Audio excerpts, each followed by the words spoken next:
नमस्कार, मी सुजित. आज पुन्हा एकदा तुम्हाला इयत्ता 10वीचा चॅप्टर नंबर 1 विज्ञान त्याचं ग्रॅव्हिटेशन चॅप्टर मध्ये काही कन्सेप्ट घेऊन आलेलो आहे.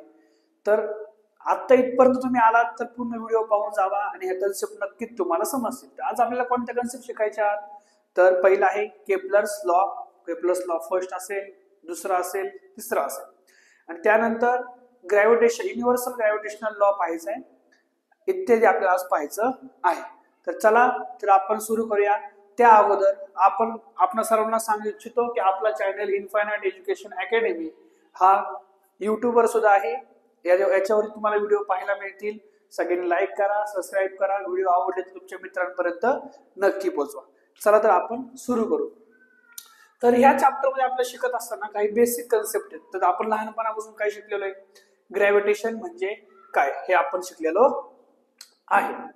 मग ग्रॅव्हिटेशन म्हणजे काय? एखादी वस्तू जेव्हा पृथ्वी स्वतःच्या केंद्राकडे खेचते. एखादी आपण क्रिकेट खेळत असताना आपण जेव्हा उंच बॉल उडवतो, चेंडू उडवतो आणि तो चेंडू झेलतो, तो चेंडू जेव्हा वरती जातो त्यानंतर पुन्हा त्याला जो फोर्स खाली ओढतो ती आपली काही पृथ्वीची ग्रॅव्हिटी आहे.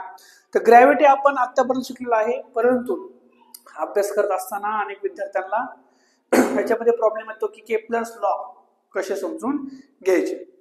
मग ते सेमी मध्ये असू द्या, मराठी मीडियम मध्ये असू द्या, काही प्रॉब्लेम नाही. आज मी तुम्हाला केपलरचे 3 नियम कसे समजून घ्यायचे हे सांगणार आहे. तर केपलर हा एक असा व्यक्ती म्हणा, शास्त्रज्ञ म्हणा असा होता की त्याने खगोलीय वस्तू म्हणजे काय, पृथ्वीच्या एका लिमिटेड अंतराच्या बाहेरच्या जेवढ्या वस्तू आहेत, जेवढे काही ग्रह आहेत, ग्रहांचे तुकडे आहेत, त्याला आपण काय म्हणतो? खगोलीय वस्तू. मग या खगोलीय वस्तूंचा त्यांनी काय केला? अभ्यास केला. आणि गॅलिलिओने दुर्बीण शोधायच्या अगोदर जे काही आपल्याला उघड्या डोळ्यांनी आकाश दिसत होतं त्या आकाशाचं निरीक्षण करून जे काही नियम मांडले होते त्या नियमांचा अभ्यास करून केपलरने 3 नियम मांडले. तर चला पाहूया आपण आता पहिला नियम काय आहे. तर केपलर काय म्हणतो? तर केपलरचा पहिला लॉ काय सांगतो? Kepler's first law. हे बघा, तुम्हाला केपलर्स फर्स्ट लॉ दिसतोय इथे सगळ्यांना. तर केपलरचा पहिला नियम काय सांगतो? The orbit of a planet. Orbit म्हणजे काय रे? कक्षा. The orbit of the planet is ellipse. Ellipse म्हणजे काय? लंब आकृती. बघा, हा जो शेप दिसतोय तुम्हाला सगळ्यांना, हा शेप कोणता आहे? इलिप्स शेप आहे. कोणता शेप आहे? इलिप्स शेप आहे. आणि कोणताही ग्रह सूर्याभोवती परिभ्रमण करताना तर शेप कोणता असतो? इलिप्स. इलिप्स म्हणजे कोणता? लंब आकृती. The orbit of a planet is an ellipse with the sun at one of the focus. आणि सन त्याच्या कुठं असतो? सेंटरला असतो. बघा, तुम्हाला डायग्राम मध्ये सन दिसतो इथं. म्हणजे तुम्ही लक्षात ठेवायचं, कोणताही ग्रह सूर्याभोवती परिभ्रमण करत असताना तो कोणत्या शेप मध्ये फिरतो? कक्षा कोणती असते? Ellipse shape. हाच सिंपल डिंपल पहिला नियम. म्हणजे ज्या वेळेस सर्व ग्रह म्हणजे आता आपल्या सगळ्यात मध्यभागी काय आपल्या सूर्यमालेच्या मध्यभागी कोणता आहे? तारा. सगळ्यात जवळचा तारा आपला सूर्य, स्टार. मग त्याच्या भोवती जे कोणते ग्रह परिभ्रमण करतात, रिव्हॉल्युशन करतात, फिरतात त्याच्या भोवती, त्यांचा शेप कोणता आहे? इलिप्स. इलिप्स म्हणजे काय? लंबाकृती. The orbit of a planet is an ellipse with the sun at one of the centre किंवा फोकस असं म्हणू शकतात. तर पहिला नियम खूप सोपा होता. त्यानंतर दुसरा नियम काय सांगतो? Kepler's second law.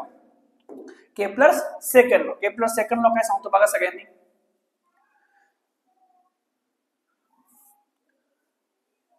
तर केपलरचा सेकंड लॉ काय सांगतो? हा पण एक सिंपल कन्सेप्ट आहे केपलरच्या सेकंड लॉची. हे बघा, ग्रह सूर्याभोवती फिरत असताना एक पॉइंट पासून निघाले. समजा आता हा सूर्य आहे आणि आपला ए नावाचा पहिला पॉइंट आहे. ए नावाचा काय? पहिला पॉइंट आहे. तर ए पॉइंट पासून जेव्हा एखादा ग्रह निघतो आणि तो बी पॉइंट पर्यंत जातो. कुठपर्यंत जातो? बी पॉइंट पर्यंत जातो. मग ए पॉइंट पासून बी पॉइंट पर्यंत जाण्यासाठी काहीतरी एरिया त्या ग्रहाने काय केलेला आहे? एरिया म्हणजे काय? क्षेत्रफळ काय केलेलं आहे? पूर्ण केलेलं आहे. आणि आपलं फिजिक्स असं सांगतं की कोणतीही ऍक्टिव्हिटी असू द्या, कोणतेही कार्य असू द्या, कार्य पूर्ण होण्यासाठी काय लागतो? टाइम लागतो. काय लागतो? टाइम. हा एरिया कव्हर करण्यासाठी काहीतरी टाइम ही लागला असेल, बरोबर ना? काहीतरी टाइम लागला असेल. मग त्याचप्रमाणे समजा हा ग्रह सी पॉइंटवर गेला आणि सी पॉइंटवर कुठपर्यंत आला, डी पॉइंट पर्यंत आला. कुठपर्यंत आला, डी पॉइंट पर्यंत आला. आणि ह्या सी पॉइंट पासून डी पॉइंट मध्ये पण काहीतरी एरिया आहे, आणि काहीतरी टाइम सुद्धा लागणार आहे. परंतु केपलरच्या सेकंड नियमामध्ये, केपलरच्या दुसऱ्या नियमामध्ये असं सांगितलं जातं की कोणताही ग्रह जेव्हा सूर्याची परिभ्रमणा करतो, परिभ्रमणा करत असताना तो इक्वल एरिया इक्वल टाइम मध्ये काय करतो, पूर्ण करतो. आणि ह्याच नियमामुळे आपण पाहतो की आपली पृथ्वी सूर्याभोवती 365 दिवसांमध्ये काय करते, एक रिव्हॉल्युशन, एक फेरी काय करते, पूर्ण करते. ह्या नियमाच्या आधारेच आहे बरं का, कारण एरिया पृथ्वीला आपल्या सूर्याच्या भोवती तेवढाच कव्हर करायचा आहे. आणि दिवस पण केवढे, 365. आणि एक लीप वर्ष असतं 366 वर्षाचं दिवसाचं. मग लीप वर्ष दर किती वर्षांनी येतं, 4 वर्षांनी येतं. हे तुम्ही लहानपणी पण शिकलेला आहात. आणि कॅलेंडर ह्या टॉपिक मध्ये पण तुम्ही अनेकदा दिवस आणि महिने आणि लीप वर्ष, सामान्य वर्ष इतकं तुम्ही शिकतात. मग त्याचप्रमाणे मग आपल्याला केपलर काय म्हणतो, the line joining the planet. बघा ही लाईन जॉईनिंग आहे ना प्लॅनेटची. समजा हा प्लॅनेट आहे, ह्या प्लॅनेटची काय, line joining the planet and sun, planet and sun sweeps equal area in equal interval of time.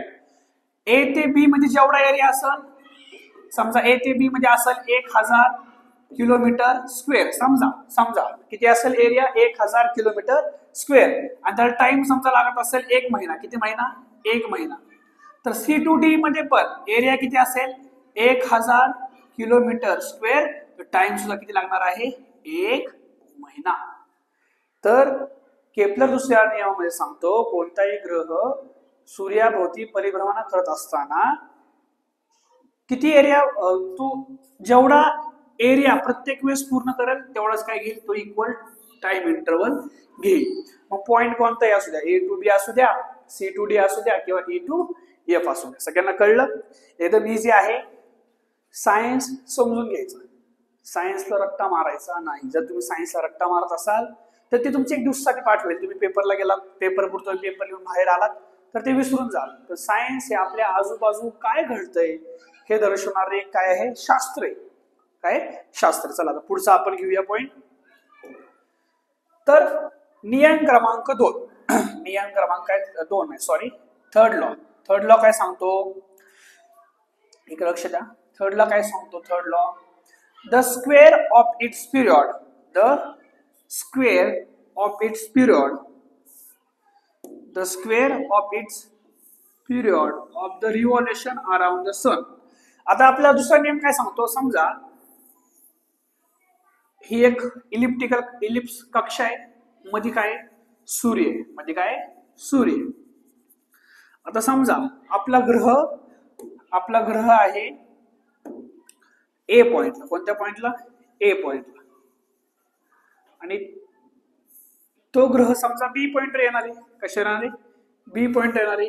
काही नंतर काही दिवसांनी तो रिव्हॉल्व करत सी पॉइंटवर येणार आहे. कोणत्या पॉइंटवर येणार आहे, सी पॉइंटवर येणार आहे. काही दिवसांनी रिव्हॉल्व करत डी पॉइंटवर येणार ना, कारण आपली पृथ्वी सूर्याभोवती काय करते, परिभ्रमणा करते. आणि तिची एक परिभ्रमणा पूर्ण होण्यासाठी 365 दिवस लागतात. किती दिवस लागतात, 365 दिवस लागतात. तर समजा आपली पृथ्वी ए बिंदूवरती आहे, ए बिंदू बी बिंदूसाठी तिला काहीतरी काय लागतो, वेळ लागतो. वेळ म्हणजे आपण काय म्हणतो, टाइम. वेळ म्हणजे आपण काय म्हणतो, टाइम.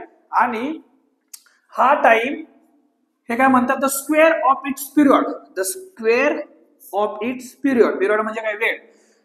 रिव्हॉल्युशन साठी लागणाऱ्या वेळेचा square is directly proportional to, is directly proportional to, is directly proportional to. Directly proportional to काय, कशाला directly proportional to, the directly proportional to the cube. Cube म्हणजे काय रे, घन. Cube of mean distance, cube of mean distance. तुम्ही आता म्हणता sir मीन distance म्हणजे काय, मीन डिस्टन्स म्हणजे काय, तर मीन म्हणजे त्याची सरासरी. बघा ग्रह ए पॉइंट वर सूर्यापासून अंतर, बी पॉइंट वर सूर्यापासून अंतर, सी पॉइंट आहे सूर्यापासूनचं अंतर, डी पॉइंट आहे सूर्यापासून अंतर, आणि इथं ई पॉइंट आहे सूर्यापासूनचं अंतर. प्रत्येक अंतर सेम आहे का, सेम नाही. मग आपल्याला काय करावं लागेल, त्याची सरासरी. सरासरी म्हणजे काय, त्यांची मीन घ्यावी लागेल.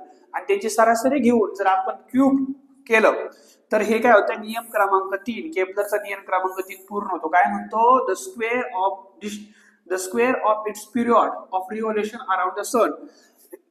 सनच्या अराउंड फिरणारे ग्रह, सूर्याच्या आजूबाजून फिरणाऱ्या ग्रहांच्या वेळेचा वर्ग इज डायरेक्टली प्रोपोर्शनल. कशाला समानुपाती असतो, directly proportional to the cube of the mean distance. त्यांच्या अंतराच्या सरासरीच्या घना एवढं असतं. बघा आहे इथं दिसतंय सगळ्यांना. आणि असे आपले हे काय ते केपलरचे 3 नियम आहेत. खूप सिंपल आहेत, रिव्हिजन करा, वाचा. पहिला नियम सांगतो की सर्व ग्रह सूर्याच्या भोवती फिरतात आणि त्यांचा कक्षा कोणती फिरण्याची, इलिप्स, लंबाकृती. दुसरा नियम सांगतो हे ग्रह सूर्याभोवती फिरत असताना समान कालावधीत समान क्षेत्र पूर्ण करतात. Equal area in equal interval of time. आणि नियम क्रमांक 3 सांगतो हे जे ग्रह आहेत कोणते, रिव्हॉल्युशन करणारे, सूर्याच्या भोवती फिरणारे ग्रह, त्यांचं काय, the square of its period. कोणाचा, रिव्हॉल्युशन अराउंड द सन, जे सनच्या बाजूला फिरतात त्यांना लागणाऱ्या वेळेचा कालावधीचा वर्ग इज डायरेक्टली प्रोपोर्शनल टू, समानुपाती आहे. कशाला समानुपाती आहे, cube of the mean distance of planet from the sun. असे हे केपलरचे 3 नियम होते. खूप सोपे आहेत, फक्त रिव्हिजन करा. आणि पेपरला येण्याची शक्यता असते दरवर्षी ह्या क्वेश्चनची, एक तरी क्वेश्चन याच्यावरती येतो.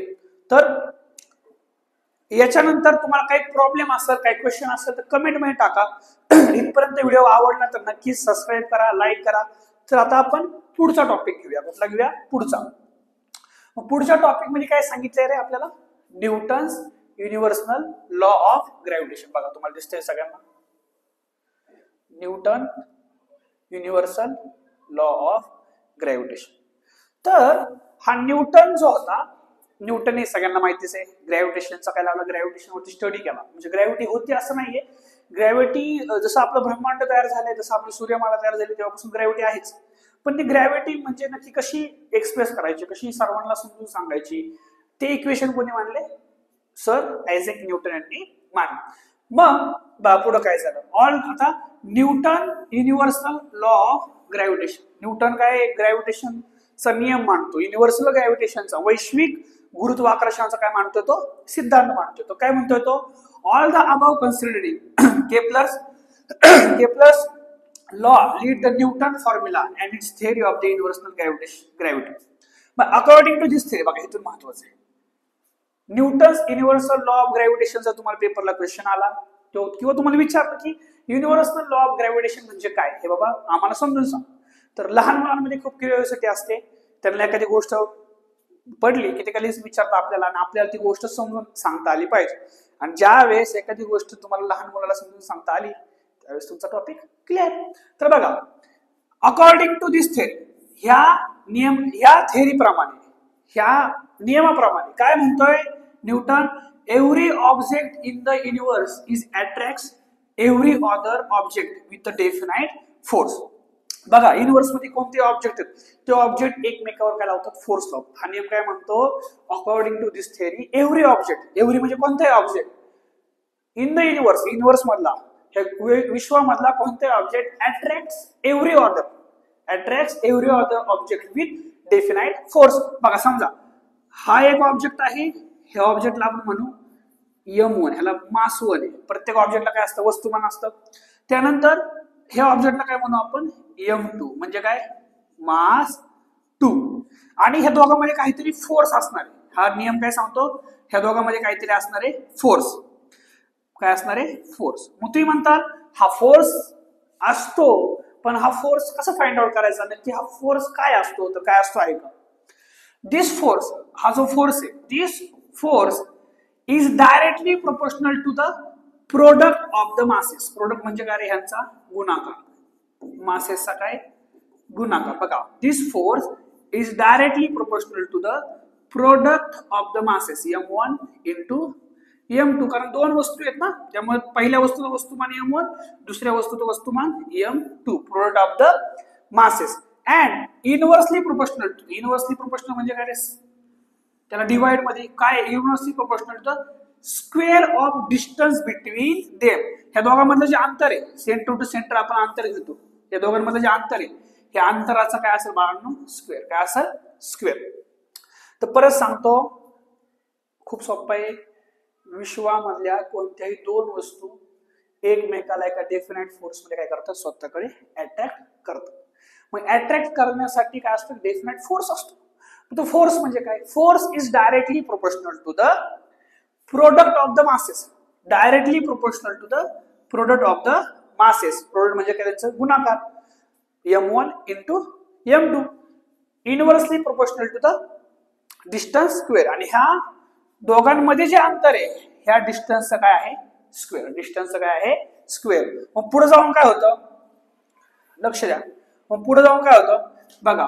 दिस force is directly proportional to the product of the masses and inversely proportional to the square of distance between them.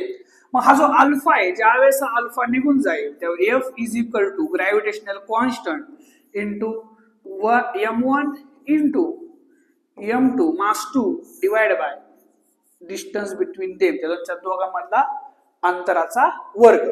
आणि तुम्हाला जी चा अर्थ माहितीये. जी म्हणजे काय? Gravitational constant. जी म्हणजे काय? ग्रॅव्हिटेशनची व्हॅल्यू बघा दिली इथं. जी म्हणजे काय? Gravitational constant. आणि ग्रॅव्हिटेशन कॉन्स्टंटची व्हॅल्यू किती? 6.673 इंटू 10⁻⁻11 न्यूटन मीटर स्क्वेअर पर केजी स्क्वेअर. आता तुम्ही म्हणताल की सर पुस्तकामध्ये kg⁻⁻² आहे ना. मग हे लक्षात घ्या, जेव्हा हे डिवाइड मधलं वरती गेलं त्यावेळेस तो काय होऊ शकतं?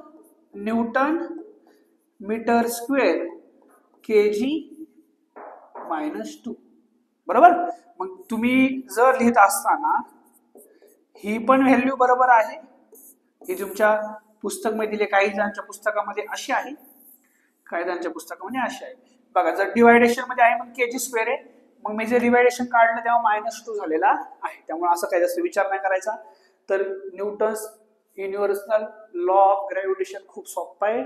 According to this law every object in universe attract each other in definite force. आणि हे डेफिनेट फोर्स काय सांगतं? द फोर्स, डेफिनेट फोर्स काय सांगतं? This force is directly proportional to the product of the masses. हे काय? वस्तुमानाचा काय? त्यांचा गुणाकार आहे. And inversely proportional to the square of distance between them. आणि दोन वस्तूंमधल्या अंतराचा काय आहे? वर्ग आहे. बघा, या दोन वस्तूंचं अंतर आपण कशामध्ये दाखवतो? डी मध्ये दाखवतो. सेंटर पासून अंतर घ्यायचं. सेंटर पासून अंतर घ्यायचं. सगळ्यांना क्लिअर? खूप सोपा टॉपिक आहे. केप्लर्स लॉ 3 शिकलो आपण.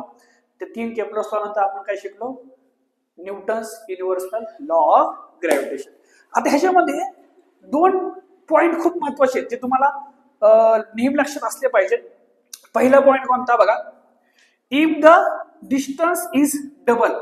जर दोन वस्तूंमध्ये डिस्टन्स काय केलं आपण? डबल केलं. The force decrease by a factor of 1/4. तुम्ही म्हणताल कसं काय? बघा, एकदम लॉजिकल आहे. दोन वस्तू आहेत आणि दोन वस्तूंमधलं आपण काय केलं? डिस्टन्स काय केलं? डबल केलं. डिस्टन्स काय केलं? डबल केलं. फोर्स पण काय होणार आहे? कमी होणार आहे. उदाहरणार्थ, सगळं सिंपल उदाहरण, जेव्हा नासा किंवा इस्रो सारखे आपले संस्था, जे अंतराळ संशोधन संस्था आहेत, ह्या जेव्हा एक रॉकेट लॉन्च करतात किंवा त्यांचे सायंटिस्ट असतील ते अवकाश अंतराळ स्टेशन म्हणजे स्पेस स्टेशन मध्ये पाठवतात. मग तुम्ही बघतात की ते अंतराळवीर जात असताना त्यांच्यावर काहीतरी ग्रॅव्हिटी ऍक्ट होते. पण ते अंतराळवीर जसे आपल्या पृथ्वीपासून लांब लांब लांब लांब गेले आणि त्या स्पेस स्टेशनला गेले, मग तुम्हाला त्यांचे व्हिडिओ टीव्ही वरती पाहायला मिळतात की ते हवेत उडतात. मग त्याचं का झालं? कारण पृथ्वीपासूनचं अंतर हे काय झालं? वाढत वाढत गेलं. आणि जसं अंतर वाढत वाढत जातं तसं फोर्स काय होतो? कमी होतो. आणि जर डबल डिस्टन्स झालं तर फोर्स काय होतो? 1/4. फोर्स काय होतो? 1/4. हे एक तुम्हाला कळलं. हे एक IMP आहे. चुकी बरोबरला पेपर लिहू शकतं. त्यानंतर एक लॉजिकली आहे की वस्तू एखाद्या पृथ्वीपासून वस्तू लांब लांब जात असेल, डिस्टन्स वाढत वाढत जाते, त्यामुळे फोर्स सुद्धा काय होतो? कमी होतो. जर डिस्टन्स डबल केलं तर फोर्स किती होतो? 1/4. त्याच्यानंतर अजून एक नियम काय सांगतो बघा. अजून एक नियम काय सांगतो, if the mass of the object is double, काय केलं रे, मास ऑफ द ऑब्जेक्ट काय केलं आपण, डबल केलं. लक्ष द्या, एखाद्या प्रोडक्टचं मास काय केलं, डबल केलं. Mass of object is double केलं, त्यावेळेस फोर्स पण काय होणार आहे, डबल. फोर्स काय होणार आहे, फोर्स सुद्धा काय होणार आहे, डबल होणार आहे. तर हे दोन मुद्दे महत्वाचे होते. जर डिस्टन्स डबल केलं तर फोर्स 1/4 होतो. जर ऑब्जेक्टचं मास डबल केलं तर फोर्स सुद्धा काय होतो, डबल होतो. हे आपल्याला तुम्हाला हे ह्या पॅराग्राफ मध्ये भेटून जाईल तुम्हाला पुस्तक मध्ये. कळलं सगळ्यांना, क्लिअर? आणि हे क्वेश्चन तुम्हाला 1-1 मार्क लावू शकतात. आणि लक्षात घ्या, पेपर मध्ये 1-1 मार्क म्हणजे काय, थेंबे थेंबे तळे साचे. तुम्ही 1-1 मार्क घ्याल तेव्हा तुम्ही स्कोर करू शकाल. जर असा विचार केला तर एक चुकलं म्हणून काय होते, तर एक चुकलं म्हणून भरपूर काय होऊ शकतं. त्यामुळे लक्षात घ्या, हे चुकलं नाही पाहिजे. युनिव्हर्सल ग्रॅव्हिटेशन कॉन्स्टंटची व्हॅल्यू किती आहे, 6.673 10⁻⁻11 न्यूटन मीटर स्क्वेअर पर kg स्क्वेअर घेऊ शकतात किंवा kg⁻². कळलं? तर याच्यानंतरचा पुढचा टॉपिक आहे आपला सगळ्यात सिंपल, युनिफॉर्म सर्क्युलर मोशन. काय topic, uniform circular motion. Uniform circular motion. आता युनिफॉर्म सर्क्युलर मोशन म्हणजे काय, तुम्ही तर लहानपणापासून एक गोष्ट पाहत आलात, काय पाहिली, सर्क्युलर मोशन. आपला फॅन कशामध्ये फिरतो, सर्क्युलर मोशन फिरतो. आपले सायकलचं टायर, सर्क्युलर मोशन. तर सर्क्युलर मोशन म्हणजे काय, जेव्हा एखादी वस्तू, एक वस्तू आहे आणि ती वस्तू एका सर्क्युलर पाथ मध्ये काय होते, फिरते. सर्क्युलर पाथ मध्ये काय होते, सर्क्युलर पाथ म्हणजे काय, वर्तुळाकार मार्गामध्ये फिरते. वर्तुळाकार मार्गामध्ये फिरत असताना ते काय करते, एक मुवमेंट करते. समजा हा एक वर्तुळाकार मार्ग आहे आणि त्याच्यावरती ही वस्तू ए या पोझिशनला होती, नंतर बी पोझिशनला गेली, नंतर सी या पोझिशनला गेली, नंतर डी या पोझिशनला गेली. मग असं करत करत ती काय केली, पोझिशन चेंज करत गेले. आणि ती प्रत्येक वेळेस पोझिशन चेंज करताना काय करते, मुवमेंट करते. मग तुम्ही काय म्हणणार, when any object traveling in a circular path, ती कशी ट्रॅव्हल करते, एका सर्क्युलर पाथ मध्ये ट्रॅव्हल करते. आणि आपण त्याला तुम्ही काय म्हणणार, सर्क्युलर मोशन. त्याला तुम्ही काय म्हणणार, सर्क्युलर मोशन. वर्तुळाकार गती. ठीक आहे. परंतु ह्याच ऑब्जेक्टने जर सेम टाइम मध्ये सेम काय केलं, डिस्टन्स कव्हर केलं तर तुम्ही युनिफॉर्म सर्क्युलर मोशन म्हणणार.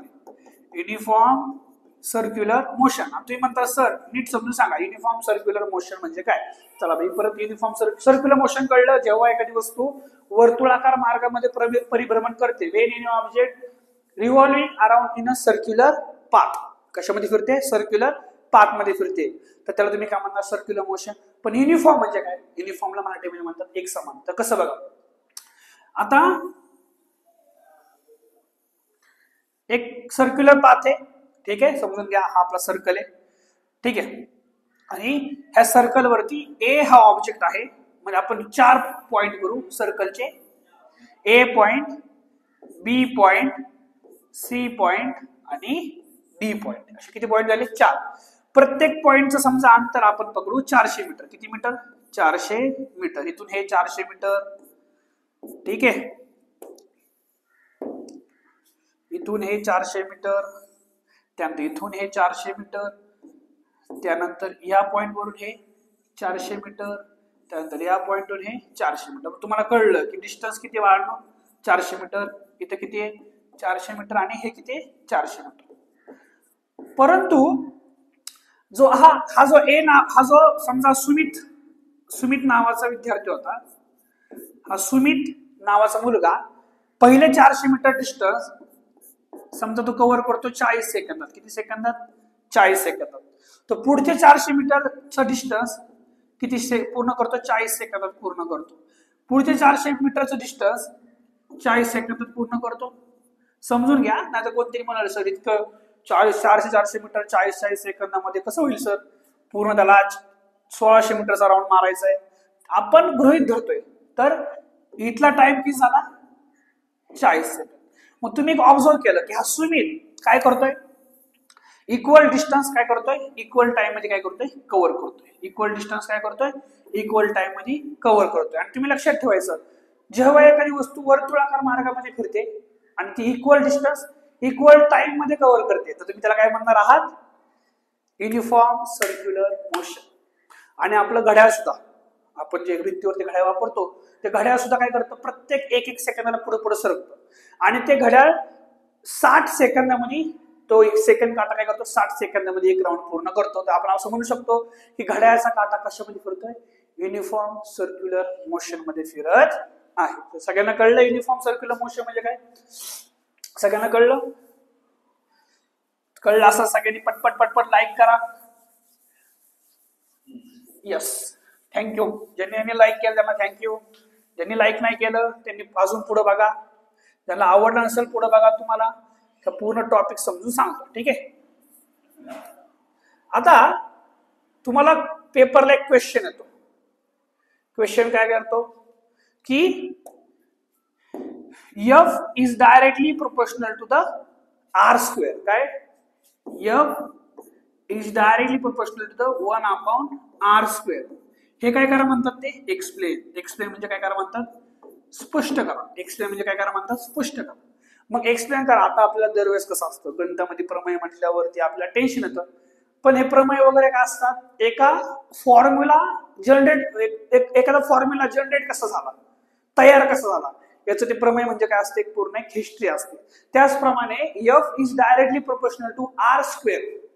हे तयार कसं झालं हे तुम्हाला आता मी एका एक्झाम्पलद्वारे समजून सांगणार आहे. तर तुम्ही सगळ्यांनी लक्ष द्या. आज पेपरला प्रश्न आला 3 मार्काला, 4 मार्काला, किंवा तुम्हाला हा क्वेश्चन कशामध्ये येऊ शकतो, पुढे जाऊन कॉम्पिटिटिव्ह एक्झाम मध्ये येऊ शकतो. छोटे छोटे क्वेश्चन असतात जे प्रिलियम साठी असतात, MPSC UPSC साठी. त्यावेळेस असे बारीक बारीक टॉपिक आत्ताच लक्ष द्या. पुढे जाऊन तुमचं मन झालं तेच करायचं, किंवा तुम्ही ठरवलं असाल की आम्हाला पुढे जाऊन काय करायचं, कॉम्पिटिटिव्ह एक्झामची तयारी करायची, त्यावेळेस तुम्हाला हे थेरम तर लागणार नाही, पण हे की बारीक बारीक टॉपिक कसे एक्सप्लेन झाले हे तुम्हाला करावे लागते. ठीक आहे. तर समजा ते आपल्याला काय म्हणल्या की F is directly proportional to the 1 upon R square. हे काय करा, स्पष्ट करा. हे काय करा, स्पष्ट करा. सर ठीक आहे, आपण काय करू, याला छान प्रकारे काय करू, स्पष्ट करू. ठीक आहे. सगळ्यांनी लक्ष द्या. सगळ्यांनी काय करा, लक्ष द्या एक व्यवस्थितपणे. आता समजा आपण काय करू, समजा एक सर्कल आहे आणि त्या सर्कल वरती एक वस्तू फिरते. ठीक आहे. आणि सर्कलच्या सेंटर मध्यभागी केंद्रबिंदू आहे. आणि ती वस्तू फिरत असताना त्या वस्तूचा पूर्ण फोर्स कुठं लागतोय, टुवर्ड्स द सेंटर. कुठं लागतोय, टुवर्ड्स द सेंटर. मग सेंट्रिपिटल फोर्स काढताना काय करतात, force is equal to mass of the object. बघा प्रत्येक ऑब्जेक्टला काय असतं, मास असतं, इनटू व्ही स्क्वेअर, त्याचे व्हेलॉसिटी, त्याचा वेग, वेगाचा काय वर्ग, वेगाचा काय वर्ग, इनटू व्ही स्क्वेअर डिवाइड बाय काय असणार आहे, डिवाइड बाय त्याचा टाइम, डिवाइड बाय काय असणार आहे, टाइम. टाइम नाही, टाइम नसणार आहे, डिवाइड बाय काय असणार आहे, आर. रेडियस, त्याचा काय असणार, डिवाइड बाय रेडियस. इथपर्यंत मान्य सगळ्यांना. आणि ते म्हणतात सर रेडियस कुठं असतो, तर रेडियस म्हणजे काय, the distance between object and a centre of the circle. वर्तुळाचा केंद्रबिंदू आणि वर्तुळाचा काय वस्तू मधील अंतर म्हणजे काय, रेडियस. चला इथे हे रेडियस झालं. मला तुम्ही म्हणताल की सर मला मास माहिती आहे कारण ऑब्जेक्टचा मास दिलेला आहे, की मला त्यानंतर रेडियस माहिती आहे कारण ऑब्जेक्ट आणि सेंटर मध्ये रेडियस माहिती आहे. सो आता मी व्हेलॉसिटी म्हणजे वेग कसा काढू, तर व्हेलॉसिटी स्पीड कशी काढणार तुम्ही, v is equal to total cover distance divide by time, divide by time. मग तुम्ही म्हणता सर हा ऑब्जेक्ट जो आहे तो लिनियर मोशन मध्ये आहे, म्हणजे तो सरळ नाहीये, तो कसा ट्रॅव्हल करतोय, सर्कल मध्ये ट्रॅव्हल करतोय. आणि आपल्याला सर्कलच्या कड्यांचं अंतर काढायचं असेल तर आपण काय म्हणतो, वर्तुळाचं परीघ काढतो वर्तुळाचं. तर काय वर्तुळाचं परीघ काय,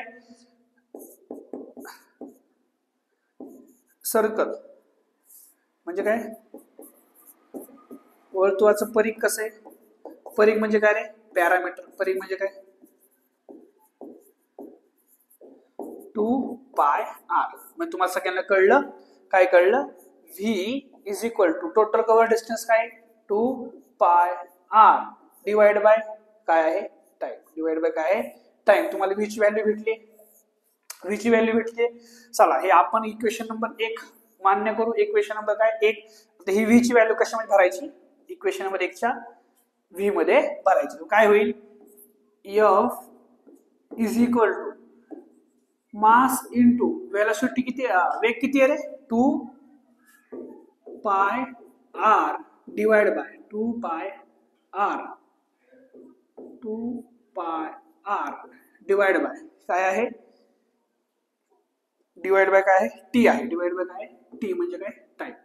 याचा स्क्वेअर. याचा काय आहे? स्क्वेअर इज इक्वल टू काय आहे खाली? आर. आर म्हणजे काय? Distance between object and centre. मग त्यानंतर मी काय घेणार? हा एम आहे तसा घेतला इंटू 2 चा स्क्वेअर 4 पाय चा स्क्वेअर पाय स्क्वेअर आर चा स्क्वेअर आर स्क्वेअर. आर चा स्क्वेअर काय असणार आहे? R square divide by T. T चा स्क्वेअर काय असणार आहे? T square. आणि तुम्हाला इथे डिवाइड मध्ये काय होतं? डिवाइड मध्ये होतं तुमचा आर. बरोबर. R R get cancel. R ला आर काय झालेला आहे? कॅन्सल झालेला आहे. मग राहिलं काय तुमच्याकडे खाली? Force is equal to mass into 4 into pi square into R divide by T square. इथपर्यंत तुम्ही सगळे आले? इथपर्यंत समजलं सगळ्यांना? मग आपण काय करतो समीकरणामध्ये डिवायडेशन आणि मल्टिप्लिकेशन म्हणजे बॅलन्स करण्यासाठी एका फॅक्टरने गुणतो किंवा भागतो. मग आपण काय करू? Multiply by R square and divide by R square. मग काय होणार? Force is equal to M into 4 into pi square into R divide by T square into divide by R square. म्हणजे आर स्क्वेअर नी भागू आणि R square नी गुणू. R square नी भागू आणि आर स्क्वेअर नी गुणू. ठीक आहे. मग आर स्क्वेअर नी भागला आणि आर स्क्वेअर नी गुणल्यावर काय होणार आहे? Force is equal to mass into 4 into pi square काय into pi square into r square काय आलं? R cube divide by R square into t square. इथपर्यंत सगळे आले? क्लिअर इथपर्यंत? मग आता तुम्ही ही जी टर्म आहे ही टर्म आपण कशामध्ये पाहिली बाळांनो? केपलरच्या थर्ड लॉ मध्ये पाहिले. कशामध्ये पाहिले? केपलरच्या थर्ड लॉ मध्ये पाहिले. मग आपण काय करू? ही टर्म पूर्ण वेगळी घेऊ. Force is equal to mass into 4 into pi square divide by R square into R cube divide by T square. R cube divide by T square. मग पुढे काय होईल? मग R cube divide by T square तुम्ही कुठे पाहिलाय? According to Kepler's law. Kepler's third law. Kepler's third law. मग Kepler's third law काय सांगतोय? R cube divide by T square काय असतं? 1/k असतं. काय असतं? 1/k. का? कारण T square is directly proportional to काय होतं? आर क्यूब होतं. आठवा मी काय सांगितलं थर्ड लॉ मध्ये तुम्हाला? केपलर्स थर्ड लॉ मध्ये काय सांगितलेलं? एखादी वस्तू एखादा ग्रह जर सूर्याभोवती फिरत असतो त्याच्या लागणाऱ्या वेळेचा वर्ग कशाला समानुपाती असतो? त्यांच्या दोघांमधील अंतराच्या सरासरीच्या घना एवढा असतो. मग आपण काय करणार? R cube divide by T square आहे त्याचं काय ठेवणार आपण? 1/k. मग force is equal to mass into 4 into pi square divide by R square into आता ह्या टर्मचा काय ठेवणार आपण? 1/k. 1/k. मग हे सूत्र कसं झालं? फोर्स बरोबर m into 4 into pi square divide by constant into r square.